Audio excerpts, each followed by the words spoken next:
حدیث میں یہاں تک الفاظ آتے ہیں، حضور نے تلقین کیا ہے نوجوان صحابہ کو، اے میرے بچے یقین کر، اگر تمام انسان تل جائیں تمہیں کوئی نقصان پہنچانے پر نہیں پہنچا سکتے مگر وہی کچھ جو اللہ نے لکھ دیا ہو، اور تمام انسان جمع ہو جائے تمہیں کوئی نفع پہنچانے پر نہیں پہنچا سکتے مگر اتنا ہی یا ویسا ہی جیسا کہ اللہ نے لکھ دیا۔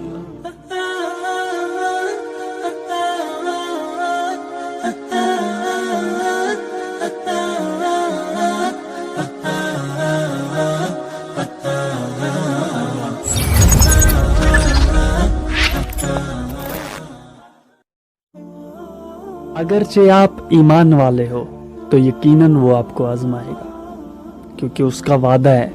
اور صبر کرنے والوں کو بشارت سنا دو کہ ان لوگوں پر جب کوئی مصیبت واقع ہوتی ہے تو کہتے ہیں کہ ہم اللہ ہی کا مال ہیں اور اسی کی طرف لوٹ کر جانے والے ہیں۔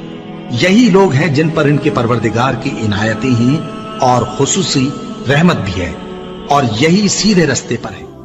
بے شک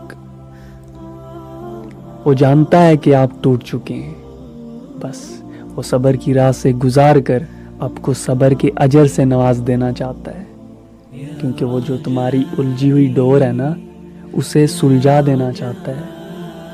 یاد رکھنا میرے بھائی، میری بہن، بہترین نوازنے سے پہلے وہ بدترین راستوں سے گزارتا ہے، کیونکہ قرآن کہتا ہے اہل ایمان، تمہارے مال و جان میں تمہاری آزمائش ضرور کی جائے گی، اور تم اہل کتاب سے اور ان لوگوں سے جو مشرک ہیں بہت سی ایذا کی باتیں سنو گے، تو اگر صبر اور پرہیزگاری کرتے رہو گے تو یہ بڑی ہمت کے کام ہے۔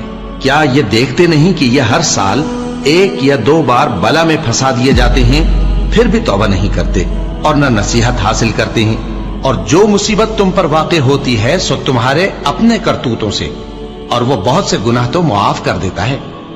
اور تم زمین میں اللہ کو عاجز نہیں کر سکتے، اور اللہ کے سوا نہ تمہارا کوئی دوست ہے اور نہ مددگار۔ کیا تم یہ خیال کرتے ہو کہ یوں ہی بہشت میں داخل ہو جاؤ گے، اور ابھی تم کو پہلے لوگوں کی سی مشکلیں تو پیش آئی ہی نہیں؟ ان کو بڑی بڑی سختیاں اور تکلیفیں پہنچیں، اور وہ صعوبتوں میں ہلا ہلا دیے گئے، یہاں تک کہ پیغمبر اور مومن لوگ جو ان کے ساتھ تھے سب پکار اٹھے کہ کب اللہ کی مدد آئے گی۔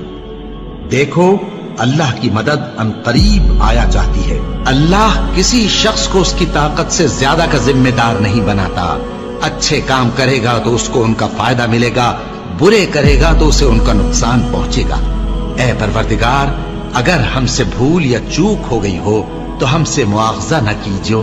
اے پروردگار، ہم پر ایسا بوجھ نہ ڈالیو جیسا تو نے ہم سے پہلے لوگوں پر ڈالا تھا۔